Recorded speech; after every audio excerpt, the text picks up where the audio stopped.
सामाजिक कल्याण केंद्र के शक्तिशाली अधिकारी मेरे बड़े भाई वतन भैया, वतीश भैया और हमारे पत्रकार बंधु।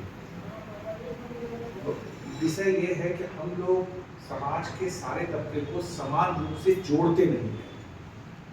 एक तबका आगे बढ़ रहा है, कुछ तबका बहुत पीछे है, तो वो मुख्य धारा में आना भी नहीं चाहता। कोरोना के समय में मेरा को मौका लगा, कुछ जो वनवासी जनजाति है उनके गांव जाके काम करने का। वहाँ गए, अनाज बांटे, वितरण किए, चौपाल पर बैठे, उन लड़कों से बात किए। हमने तुम लोग यहाँ क्या करते हो? तो दाढ़ी छुआना, दाढ़ी पीना, गले में क्रॉस लगाना, इसके अलावा बोले कोई रोजगार कर लो, कोई पूछता नहीं है। मतलब एक एक बहाना बहाना बहाना। पढ़े कहाँ तक हो? तो जो आया 2-4 अंग्रेजी बता दिया, वो वेशभूषा उनकी अजीब से होने लगी। अब काम धंधा से भी वो लोग किनारे हो गए। केवल व्यसन और समय की बर्बादी, यानी एक तरह से देखा जाए उनमें शिक्षा का घोर अभाव है। और ये शिक्षा का घोर अभाव स्वयं नहीं उत्पन्न हुआ, हम ही लोग उन लोग ने उत्पन्न किए हैं। क्योंकि कभी भी हम लोग उनके पास जाके कुशल क्षेम नहीं पूछे हैं।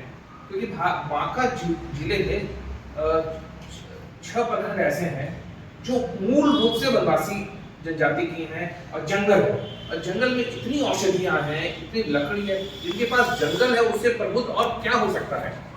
तो न तो उनको हम ये बताते हैं कि तुम कैसे मुख्य धारा में आओगे, न उनको हम शिक्षा देते हैं, न व्यवस्था देते हैं। तो वो बेचारे इधर उधर जाते हैं तो उसमें उनका कोई दोष नहीं है। क्योंकि जो कोई एक खुट्टे से नहीं बंधा रहेगा और खुट्टा भी उस गाय को नहीं बांधेगा तो गाय बिछड़ के भागेगी भागेगी। तो इसी को जब बहुत चिंतन किए, घर में चिंतन किए, कैसे किए, तो उनको जोड़ने के लिए, उनको शिक्षा से जोड़ने के लिए, मुख्य धारा से जोड़ना बहुत आवश्यक है। इसलिए हमको लगा कि कुछ करना चाहिए। तो इसी उद्देश्य से हम ये 2 कट्ठा जमीन दी है। लेकिन 2 कट्ठा जमीन देख के भी हमको संतोष नहीं हुआ। यदि बगल में हमको जमीन वाला जमीन देगा तो हम 2 कट्ठा और उड़ा के 4 कट्ठा करेंगे। 2 कट्ठे में खेले और वो बांका में रह के शिक्षा ले। और उन लोगों को नौकरी की भी अभाव है, ना तो वो आते हैं ना उनसे पूछते।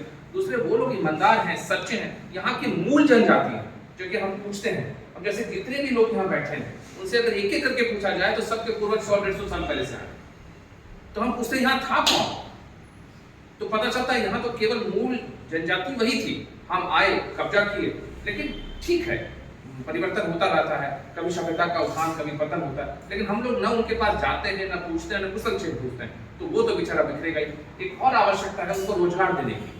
जैसे वो जो कर सकते हैं जंगल में, उसको लेकर पटना, दिल्ली तक पहुंचाना। जैसे पत्तल मेरी योजना है, क्या जो भी आदिवासियों का, जो वनवासी जनजाति है, उनके पास जहाँ जो सामग्री, जो पत्तल बना सकते हैं वहाँ पत्तल की मशीन लगे, जो रस्सी बना सकते हैं रस्सी की मशीन लगे, या बहुत से जैसे आजकल क्या हो रहा है, जो हवन सामग्री बनती है वो सब जंगल से आती है।